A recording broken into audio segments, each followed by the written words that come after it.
is like a wise man who built his house on the rock. The rain came down, the streams rose, and the winds blew and beat against the house, yet it did not fall, because it had its foundation on the rock.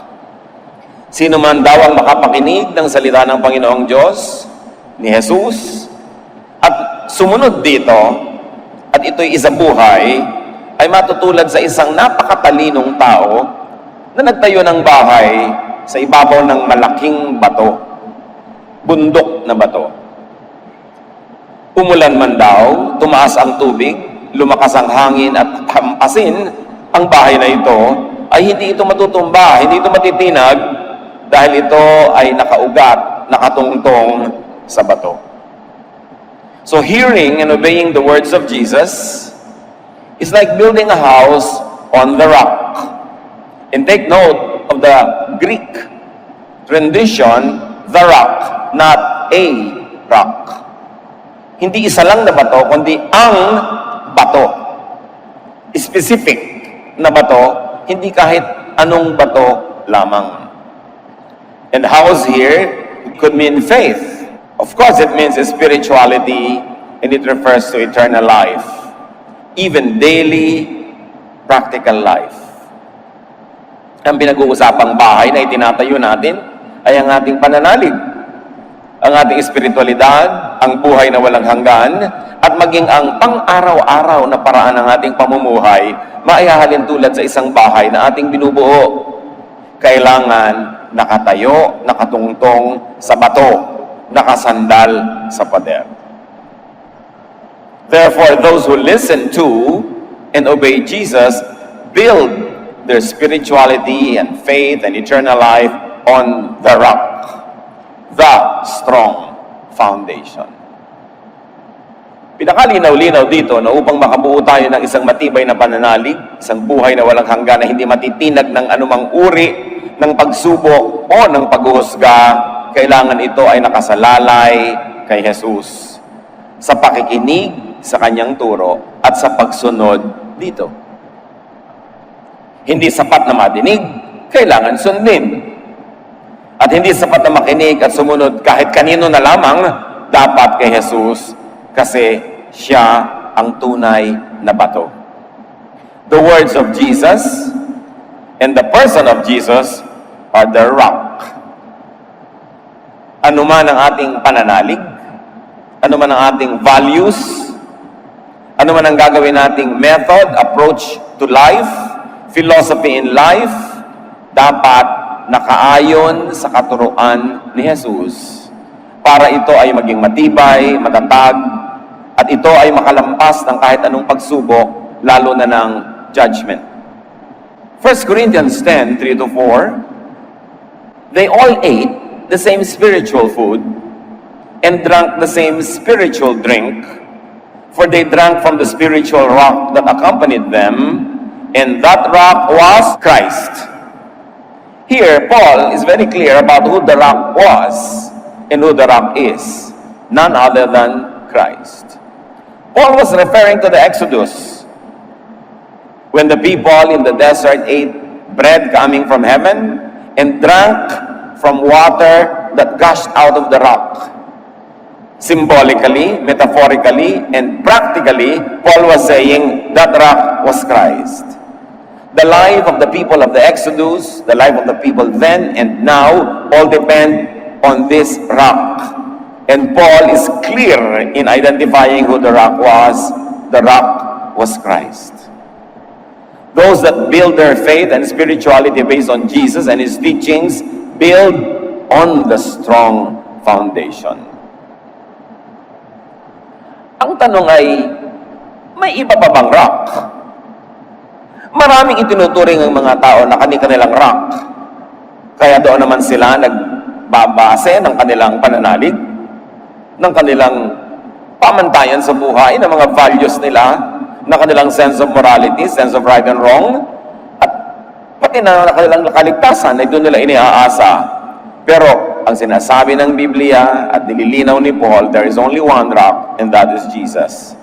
At nilinaw pa yan ni Jesus mismo nung sinabi niya that those that hear my words build on the rock and that is me. I am the rock. May tanong ang maraming mga relihiyoso, isn't Peter the rock? Isn't Peter the disciple, the apostle, the foundation of the church?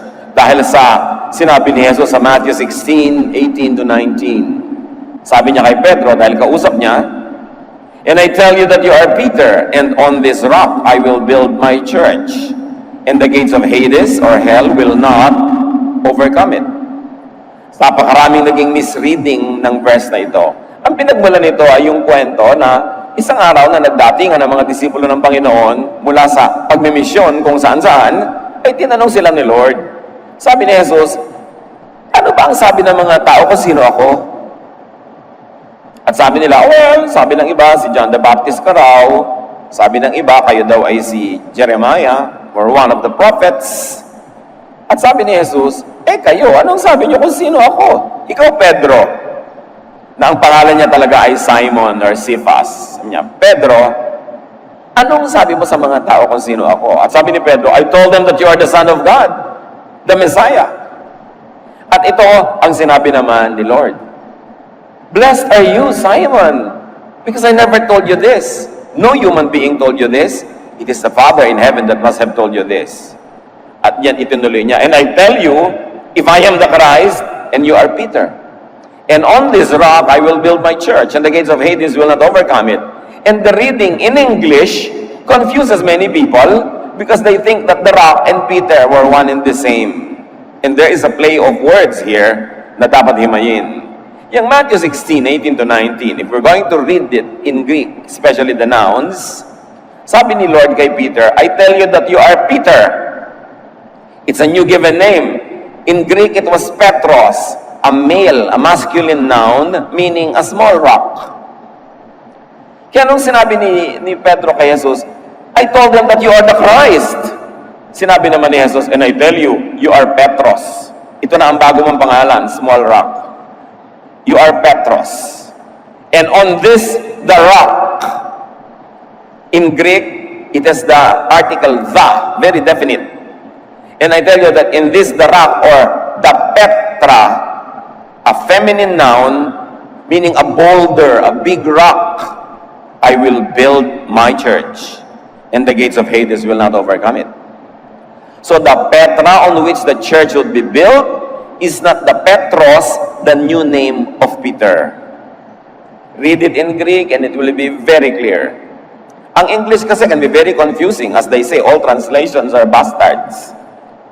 Kasi sa English nga, yung love, one word lang. Sa Greek, may phileo, may agape, may eros, maraming loves. Pero sa English, isang love lang yon. Halimbawa, sa English, isa lang ang rice. Sa atin, hindi lang. Marami. May wagwag, may intan, may sari-saring mga rice. Di ba? So, sa atin, ang word lang natin sa snow, yung snow. Pero sa mga Eskimo, there are more than hundreds of words for snow. Kasi ang daming uri ng snow na kilala nila dahil yun ang kasama nila sa buhay araw-araw. But this Petros and Petra must never be confused. Sabi ni Lord, and I tell you, Peter, you are now called Petros, a small rock. And on this Petra, the big rock, I will build my church. Peter, the small rock, is made distinct from Petra, the big rock or boulder, by the masculine and the feminine forms of the nouns. Dalawang topic ang pinag-uusapan sa you are Peter and on this rock. You are Petros and on this Petra. The definite article, the, used with the Petra. The rock. Yung kay Peter, rock lang or small rock, walang the. Magkabukod talaga yon. The rock is the strong, hard, unchanging truth. Rock is not Peter because he is not the truth. Jesus is the truth. Jesus is the rock. At hindi na subject to interpretation ang 1 Corinthians na sinabi ni Paul, the rock was Christ. Sinabi kay Peter ni Lord, on this rock, ano yon? On this truth, on this power that I am the Messiah, the Son of the living God, the church will be founded and built. Appreciate natin yung exchange of ideas ng kwento. Sabi ni Lord, anong sabi niyo kung sino ako? Puro mali ang mga akala ng tao kung sino ako. Sabi ni Peter, ang sabi ko po, kayo ang Mesiyas. Kayo ang anak ng Diyos. At sabi naman ni Lord, aba, Aba, kung gano'n na ako ang Mesiyas, ako ang anak ng Diyos, ikaw ngayon tinatawag kong Pedro, small rock. And on this rock, balik sa usapan, on who I am, on the fact that I am the Messiah, I am the Son of God, on this rock, I will build my church.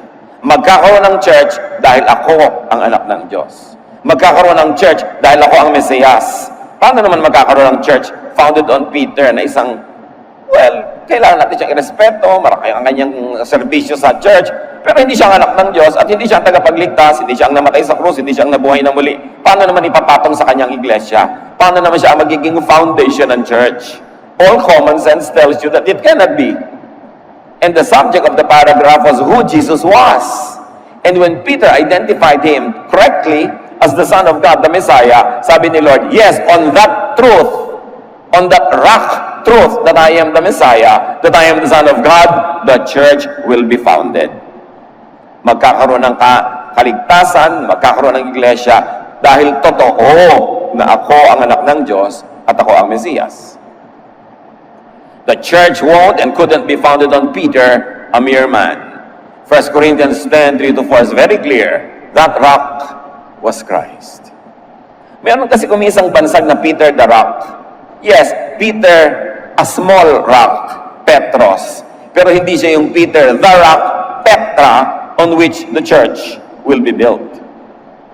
Sa katotohanan niya yan, o sa kabulaanan niyan, napakaraming magkakahiwalay ng landas.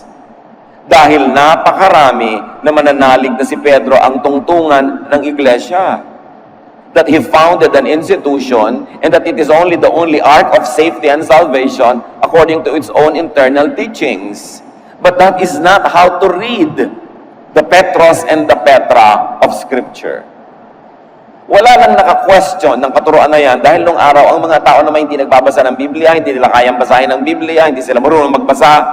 Kaya tumagal ang katuruan hanggang naging parang totoo na wala nang nagtatanong. Pero kung babalikan mo ang pinagbasihan sa Scripture na ngayon ay pwede nang basahin in any language, in any version, malinaw na malinaw, Jesus is the rock. At may problema ba tayo doon if Jesus is the rock? Ang problema kung si Peter yung rock. Dahil sabi ni Lord, the gates of Hades or death shall not prevail against it. Peter died and remained dead. Jesus died and rose again. Malinaw kung sino yung rock. Hindi dapat pagkalituhan kung ang rock ay yung founder o yung follower. Kung si Jesus, the Son of God, o isang apostle na pinili niya.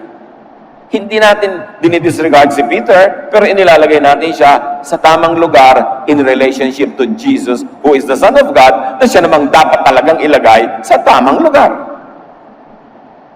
At kung tama ang foundation ng iyong pananalig, ang lahat ng kabuntot na ay tama. Kung mali ang foundation ng iyong pananalig, matutulad ka sa Leaning Tower of Pisa. Matutulad ka sa ibang mga building na gumuho nung inalog ng lindol, nung tinaasan ng baha, nung hinampas ng hangin dahil hindi founded on the rock. Now, back to Matthew 7. So, sino man daw ang makinig sa pangasalita ni Jesus at sumunod doon ay matutulad sa taong nagtayo ng bahay sa bato. Yung kabaligtaran, verses 26-27, but everyone who hears these words of mine and does not put them into practice is like a foolish man who built his house on sand. The rain came down, the streams rose, and the winds blew and beat against that house, and it fell with a great crash. Sabi niya, sa kabaligtaran naman, sino mang makinig ng salita kong ito at hindi sumunod, hindi pairalin sa buhay niya, ay matutulad siya sa isang hangal na taong nagtayo ng bahay sa buhangin. Nang bumagsak ang ulan, nang tumaas ang baha, nang lumakas ang hangin, at hinampas-hampas ang bahay na ito, ay ito'y nagiba, at nalaglag ito gumuho sa napakalakas na dagundong.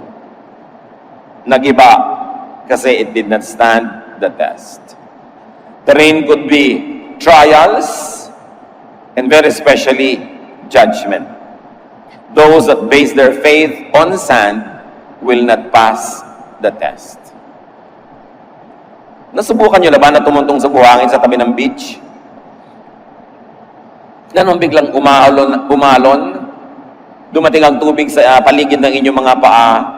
Pagbalik uli ng tubig sa dagat, ang daming buhangin sumasama at nauubos ang tinutungtungan yung buhangin.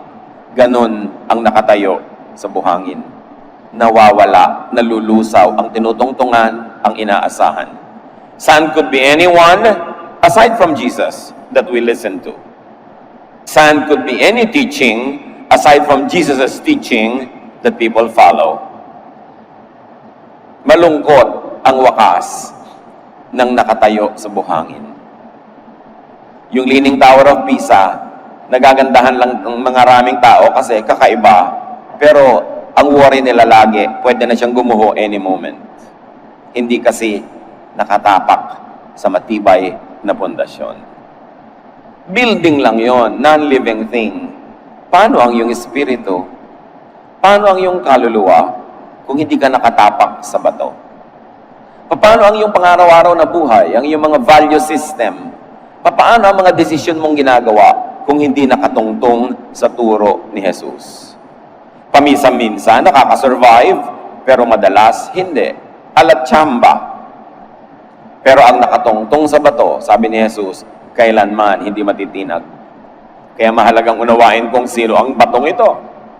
A house, faith, spirituality, or eternal life based on someone or something else will fall with a great crash. Kaya malinaw na sinabi ng Panginoong Yesus sa John 14:6, I am the way, the truth, and the life. Parang the rock. No one comes to the Father except through me. Pwede kaya na si Jesus ang the way, the truth, the life, tapos iba yung rock. Hindi siya. Magiging very inconsistent yan. Dalawa na pala ang pwedeng daanan. Isa lang. Si Jesus lang. At hindi natin binabaliwala ang sino mang nilalang lamang na napagkakamalang siya yung rock. Siya man ay matutuwa na maituwid ang mga maling paniniwala ng tao dahil kahit si Pedro ngayon, hindi niya ikatutuwa na siya ang napagkakamalang rock. Kasi hindi niya aagawin kay Jesus kahit kailan yung distinction na yon. Tao lang ang nagbigay sa kanya nun. Pero hindi siya ang kumuha nun para sa kanyang sarili. Ikagagalak ni Pedro na ito ay maituwid. At ikagagalak ni Pedro na ipakilala ang mga tunay na mga may office sa church at yung mga hindi na napagkamalan lang at nakasanayan na lang. At minsan hindi na tinatanong pa dahil natatanggap ng karamihan. Pero sinabi ni Jesus, the way is hard, the door is narrow that leads to life, and those who find it are few. The way is easy, the road is wide, the door is wide open that leads to destruction, and those that find it are many. Hindi nadadaan sa paramihan yan.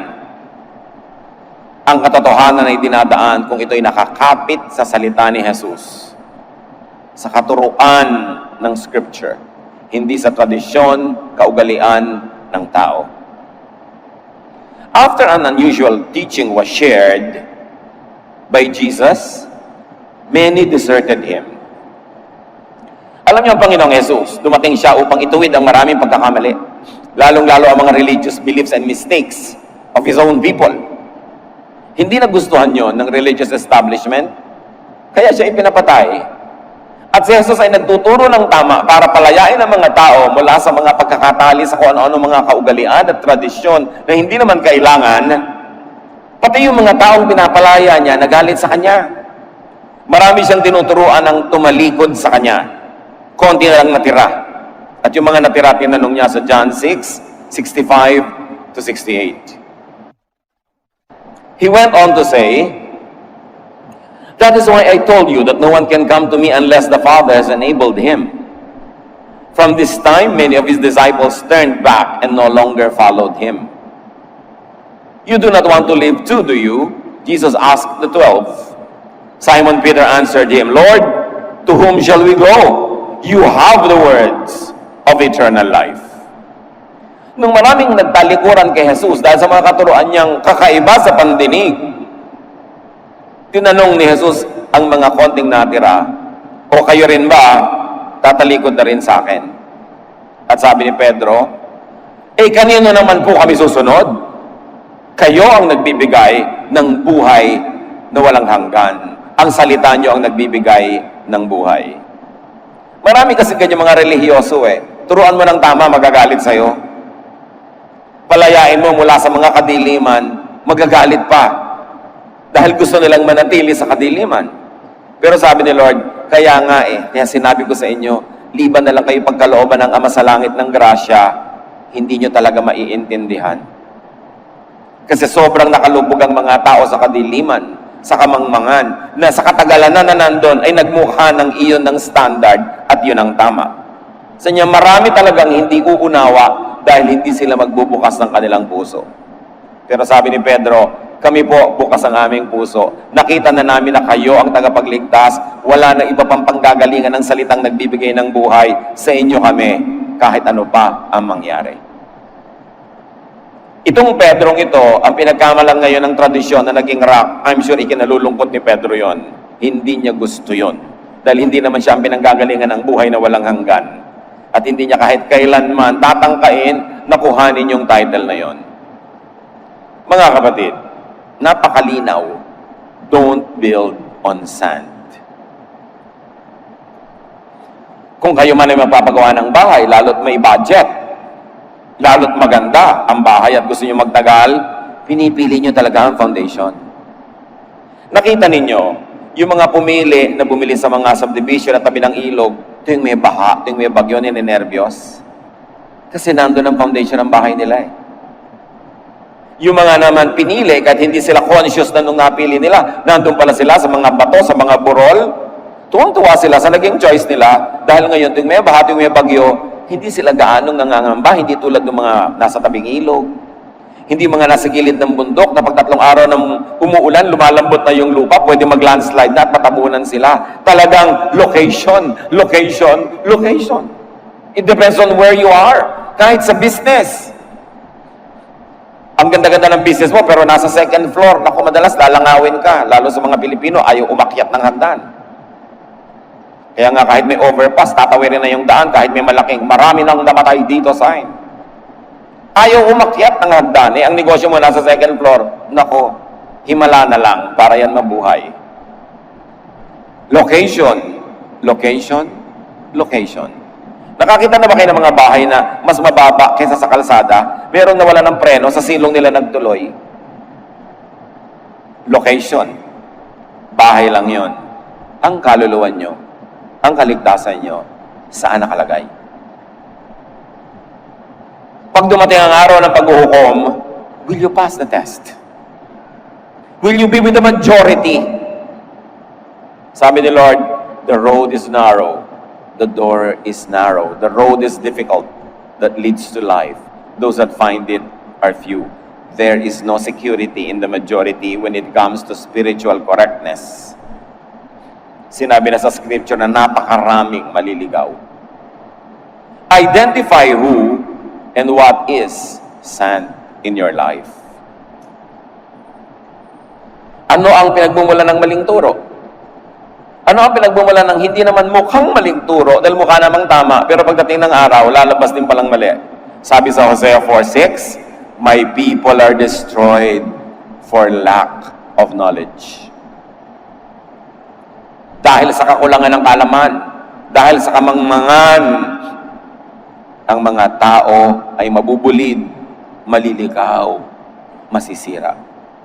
So don't build on just any small rock. Build to last. Nakikita niyo yung mga ginawa ng mga ninuno natin, mga bahay na bato? Mga nakatayo pa hanggang ngayon. They built to last. Pero meron naman, ang liliit lang ng mga pundasyon, halos wala. Ang dali-daling mag-iba. Paul said in 1 Corinthians 3:10-15, God was kind and let me become an expert builder. And he is not talking about a building, but talking about the church, about the spirituality of people.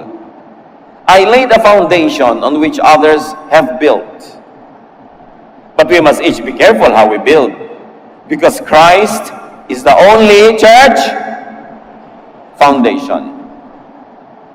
Christ is the only foundation. Whatever we build on that foundation will be tested by fire on the day of judgment. Sabi niya, napakabait sa akin ng Diyos. Tinuruan niya akong gumawa ng tama. To the point that I can call myself an expert builder, spiritually speaking. At dahil sa napakatibay na ginawa kong pundasyon, kasi siya nagturo ng salvation sa mga Gentiles, nakagawa ako ng pundasyon na pwedeng tungtungan ng gagawaan ng iba at matibay ang gagawin nila kasi ginawa ko matibay ang foundation na yon. At bakit matibay ang foundation ko? Kasi ang foundation ko, si Jesus mismo. Wala akong ibang ginawang foundation. Si Jesus. Hindi ko ginawang foundation ang tradisyon. Hindi ko ginawang foundation yung law, yung old order, but the new teachings of Jesus. That's why in its newness, the church reached to the Gentiles. Otherwise, it would have not reached the Gentiles kasi yung old order, pang Jews lang. Maraming hinarap si Paul ng mga pasakit, persecution, dahil ang itinuro niya, bago sa tenga ng mga nakinig. Tulad din ang itinuro ni Jesus na bago sa tenga ng mga nakinig. Pero alam niyo ba na ang tunay na paglagong espiritual ay nasa patuloy na pagbabago, not in conservatism. Alam niyo mga conservatives, ayaw nila magbago ng isip. Yung nakalakihan nila, yun na. Kung ano yung nakasanayan nila, yun na. Pero we change from glory to glory to glory. And you cannot change unless you destroy the old.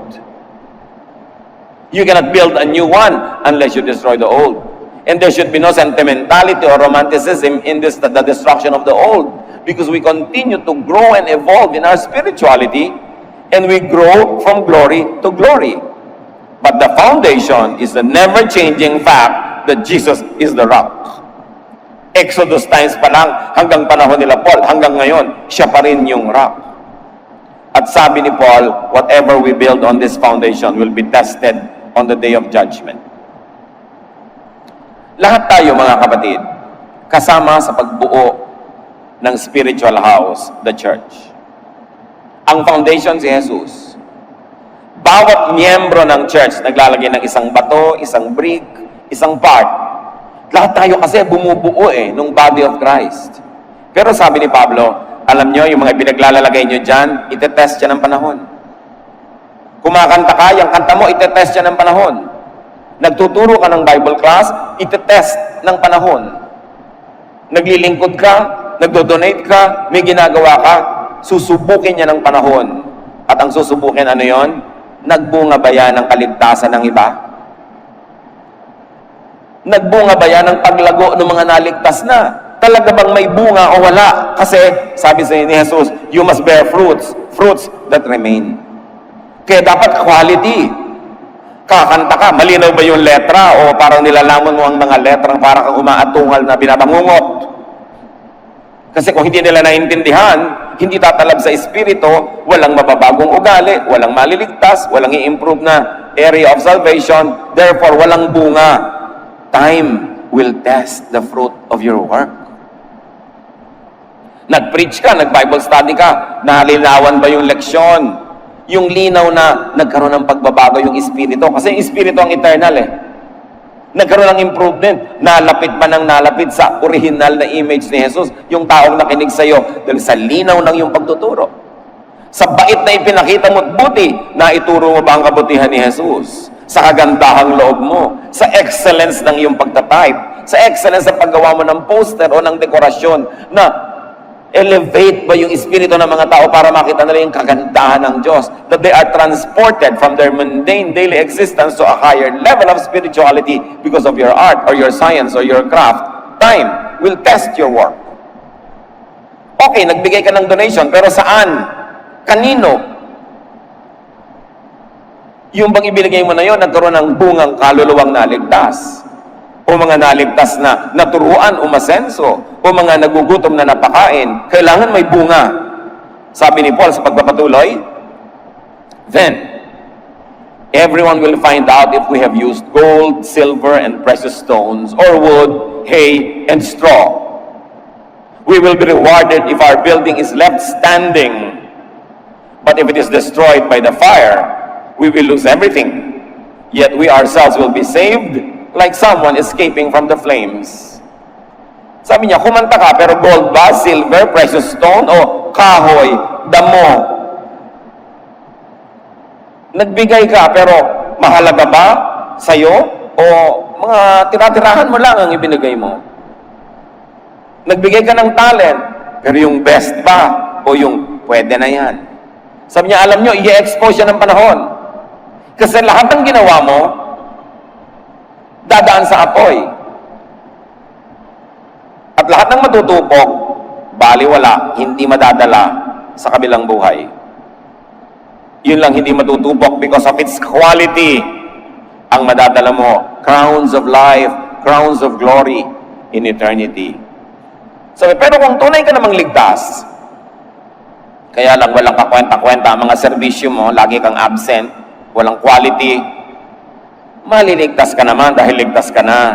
Pero para ka lamang tumakbo mula sa sunog, wala kang nadala. Umuusok-usok pa yung buhok. Nagliliyab-liyab pa yung dulo ng laylayan ng damit mo. Pero maliligtas ka naman kasi nagpaligtas ka kay Jesus.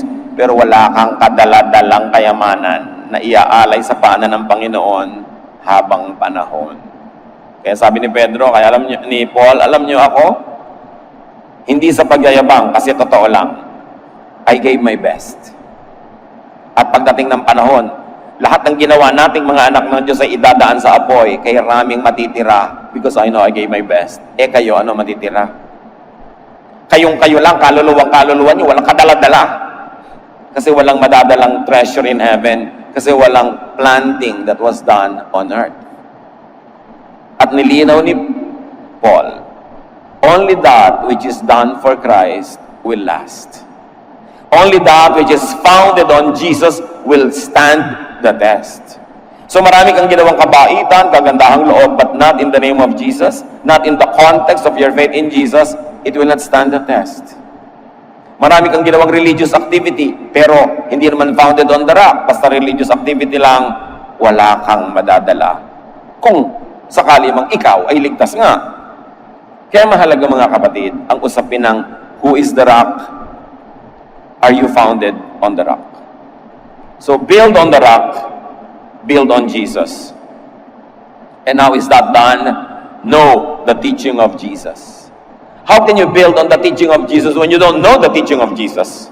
Search for the teachings of Jesus, review and refine the teachings of Jesus. Ihiwalay, parang pumipili ka ng mga bato, hinihiwalay mo sa bigas. Ihiwalay ang turo ni Jesus sa turo na kung sino-sino lamang. Kahit turo pa ng mga disipulo, kahit turo pa ng mga propeta, iba ang turo ni Jesus mismo, iba ang kalidad, iba ang level, iba ang antas, dun tayo dapat nakatungtong. Ang turo ng mga propeta, turo ng mga disipulo, nakakatulong sa pang-araw-araw na buhay natin, sa specific ethical issues that sometimes we have to make and have a basis on, they help. But on matters of eternal life, on matters of what really count, it is the teaching of Jesus that must surpass any and every teaching. Dapat siyang unahin, alamin, at ipaibabaw sa lahat ng uri ng ating sinusundan na mga katuruan. So this is a challenge. How long have you been with the Lord? How long have you known the Lord, so to speak? But get to know Him more. Read more. Study more. And isolate the teachings of Jesus from many other religious, ethical issues, social issues, even in the New Testament. Mga teachings na pang-social lamang, pang-family life, pero walang kinalaman sa kaluluwa. Mahalaga, pero dapat naka-classify. Never confuse the value of the teachings of Jesus with the value of the teachings of everyone else. Because Jesus is the rock. Get founded on the rock and rise to great glory when Jesus returns. Kailangan lahat ng ginagawa natin sa buhay will pass the test. And only that what is done for Christ will last. Mga kapatid, tayo manalangin. Salamat Panginoon dahil ang linaw-linaw kung sino yung bato. Turuan niyo po kami Panginoon na gawing praktikal ang application nito.